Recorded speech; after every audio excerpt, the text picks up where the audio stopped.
আপনারা জানেন জেলায় জেলায় আমাদের স্টুডিও থেকে বিভিন্ন খবর পৌঁছে দিই এই পর্বে আপনাদের কাছে। আজকের আনন্দ লাইভ শুরু করব যে খবর দিয়ে। কাশীপুরে বিজেপির যুবনেতা রহস্য মৃত্যুর ঘটনায় সিবিআই তদন্তের পক্ষে সওয়াল করলেন অমিত শাহ। আজ ঘটনাস্থলে গিয়ে কেন্দ্রীয় স্বরাষ্ট্রমন্ত্রী মন্তব্য করেন, 1 বছরের মধ্যে বাংলার মতো দেশের কোনো প্রান্তে এত মামলা সিবিআইকে দেয়া হয়নি।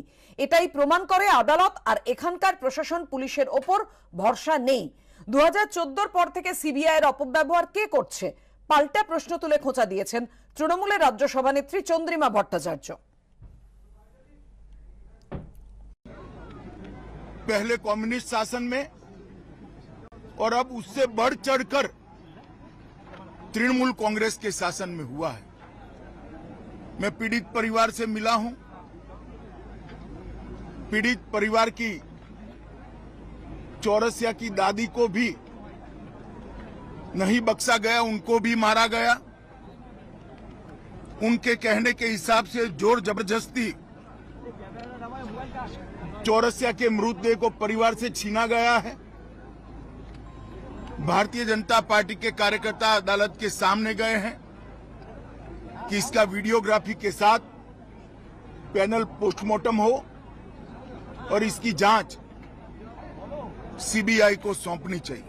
সেন্ট্রাল কোন এজেন্সি এই তদন্ত করলে ওটা আনলফুল হবে। যখন হোম মিনিস্টার ইন্ডিয়া বলে দিচ্ছে যে এটা কোন, তারপরে ইনফ্লুয়েন্স কি করে হবে না সেন্ট্রাল এজেন্সি? অর্থাৎ হোম মিনিস্টার অফ ইন্ডিয়া তার পুলিশ রিপোর্ট, তার পোস্টমর্টম রিপোর্ট, তার ফরেন্সিক রিপোর্ট, সেই সব রিপোর্টের তোয়াক্কা করলেন না, একটা ডিসিশনে চলে এলেন। ইনফ্লুয়েন্সিং দি ইনভেস্টিগেশন, এটা একটা হোম মিনিস্টারের পক্ষে শোভা পায় কিনা, আর মহামান্য আদালত এইটাকে কংগ্লিজেন্সে নেন কিনা, এটা নিশ্চিতভাবে বাংলার মানুষ দেখবে। কাশীপুরে বিজেপির যুবনেতা রহস্য মৃত্যুতে রাজ্যে ফের একবার 356 ধারা জারির দাবি তুলল বিজেপি। কেন্দ্রীয় হস্তক্ষেপের দাবিও উঠল। রাষ্ট্রপতি শাসনের কথা বলে তৃণমূলকে লাল চোখ দেখিয়ে লাভ নেই, ক্ষমতা থাকলে জারি করুক, পাল্টা চ্যালেঞ্জ ছুড়ে দিয়েছে তৃণমূল। 356 ধারা বা সিবিআই কোনো দাওয়াই নয়, লড়াই করতে হবে রাজনৈতিকভাবে। সূত্রের দাবি, বঙ্গ নেতৃত্বকে এই বার্তাই দিয়েছেন অমিত শাহ।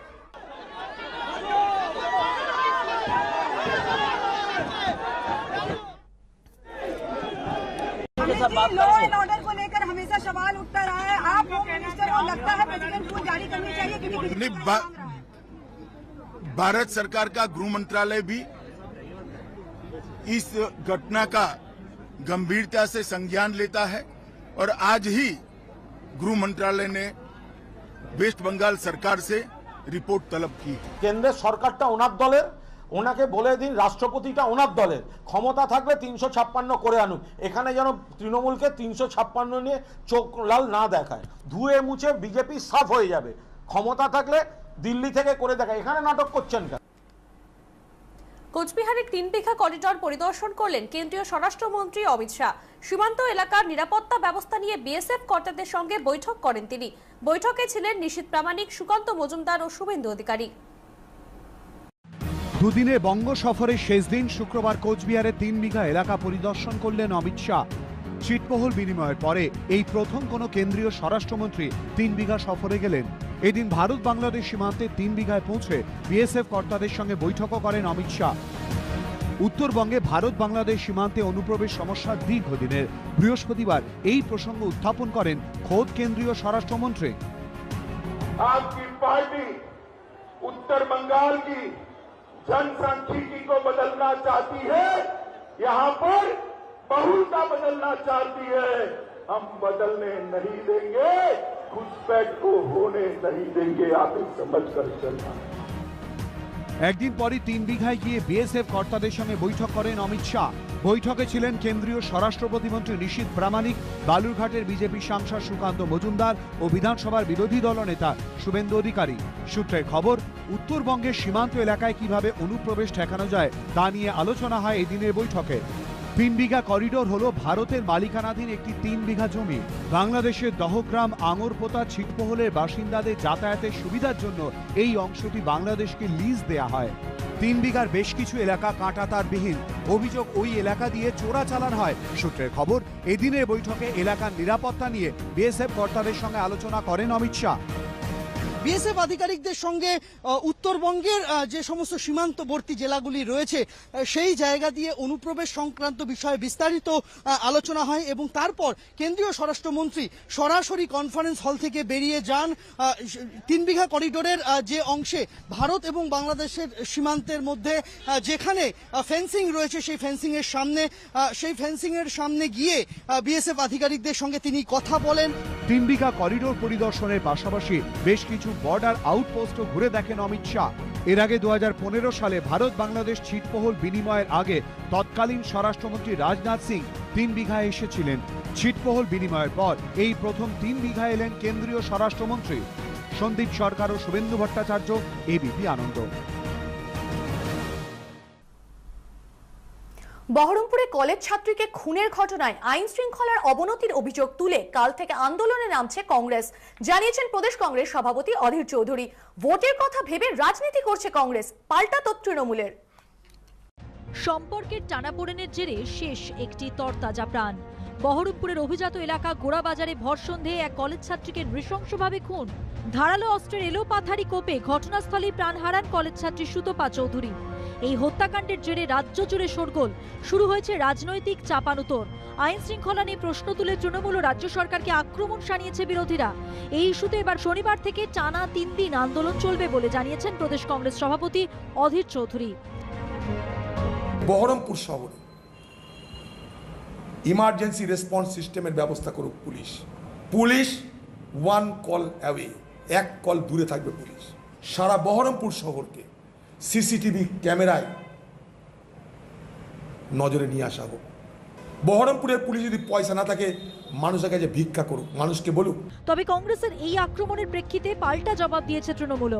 উনি যেটা করছেন পৌরসভা ভোটে হারার পর থেকে, যেহেতু 2024 সাল যে কোনো ইস্যুকে নিয়ে তার ভোট ব্যাংক রিগেন করতে চাইছেন, আবার প্রমাণ করিয়ে দিল অধীর চৌধুরী রাজনীতির জন্য কতটা নিচে নামতে পারে। এ বিষয়ে মুর্শিদাবাদ পুলিশ জেলার এসপি জানিয়েছেন, যে কোনো অভিযোগ সরাসরি জানাতে পুলিশের আলোর পথে অ্যাপ রয়েছে, 100 ডায়ালেরও ব্যবস্থা রয়েছে। বহরমপুর শহর জুড়ে পুলিশ 142টি সিসি ক্যামেরা বসিয়েছে। কর্মরত মহিলাদের জন্য হোয়াটসঅ্যাপ গ্রুপ রয়েছে। মহিলা পুলিশ থানার তরফে কর্মরত মহিলাদের সঙ্গে নিয়মিত যোগাযোগ রাখা হয়।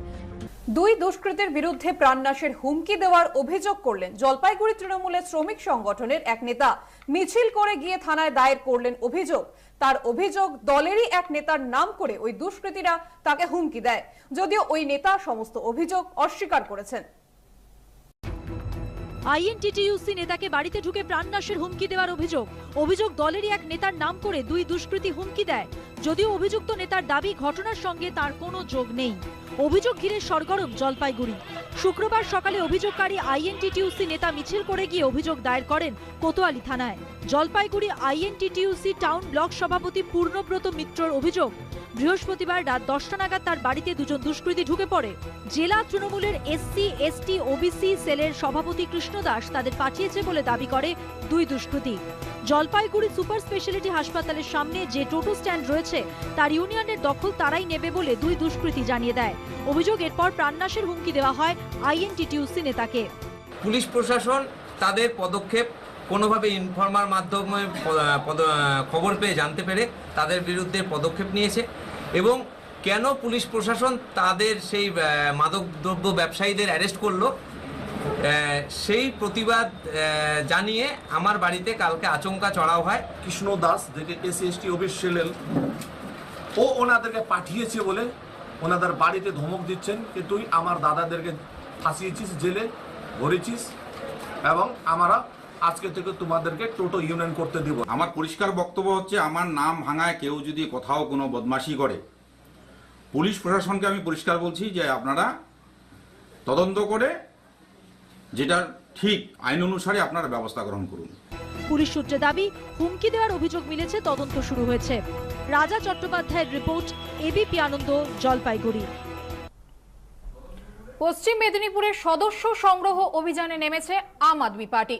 তাদের দাবি, সদস্য হতে চেয়ে বিভিন্ন দলের কর্মী সমর্থকরাও যোগাযোগ করছেন।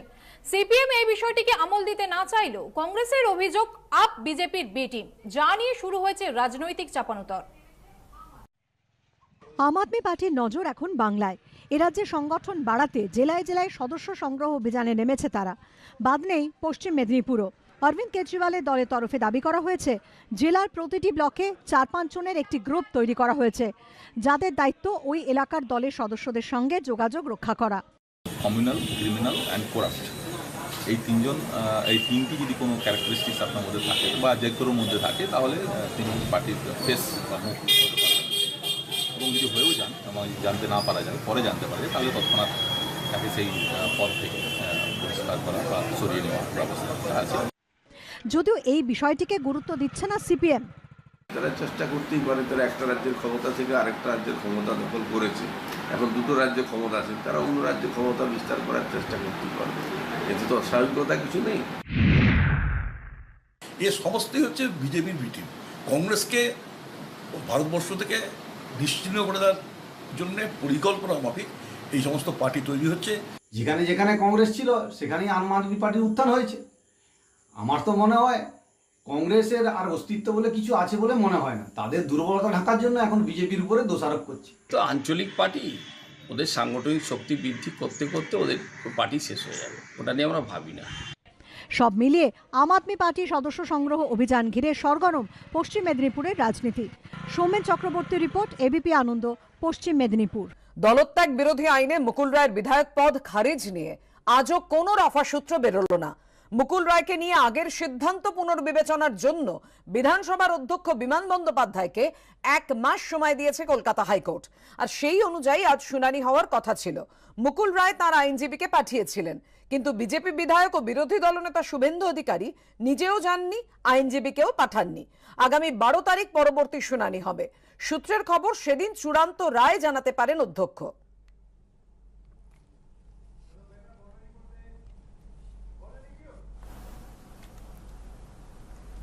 আসছি পরের খবরে। বিবাহ বহির্ভূত সম্পর্কের জেরেই আত্মহত্যা করেছে এক যুবক।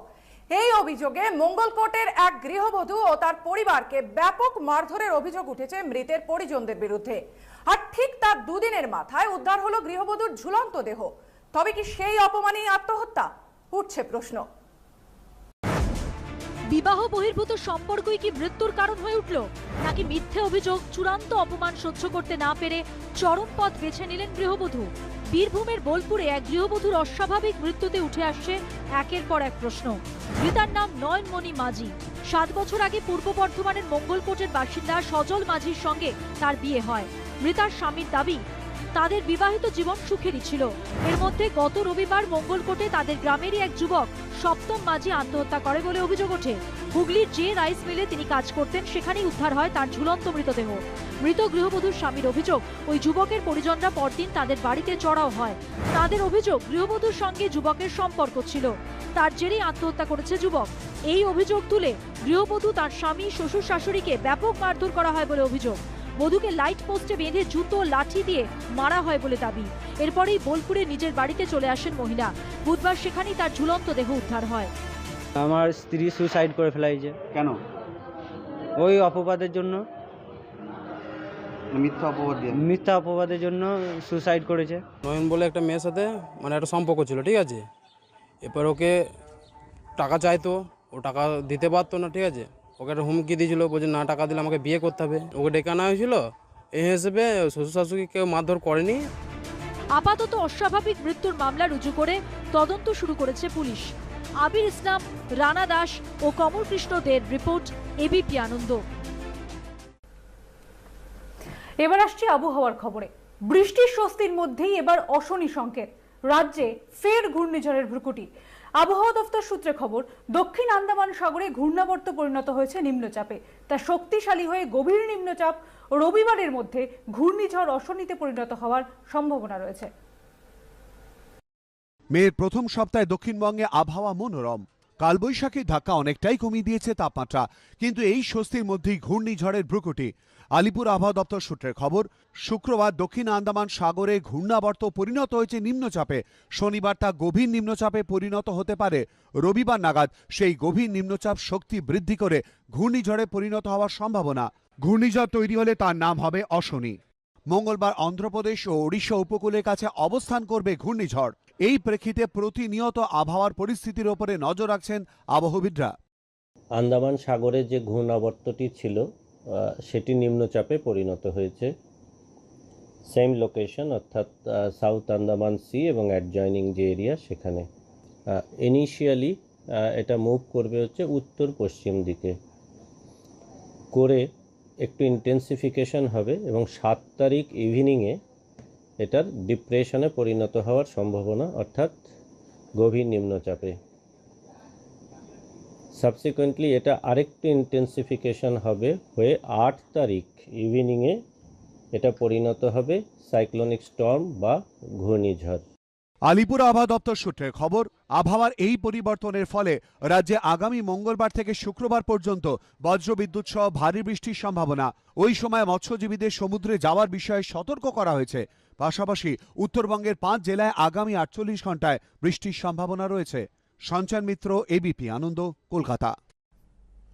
আনন্দ লাইভ আজকের মতো এ পর্যন্তই। আবার দেখুন আনন্দ লাইভ আগামীকাল রাত 10টায়। আর একটু পরেই দেখুন ঘন্টাখানেক সঙ্গে সুমন।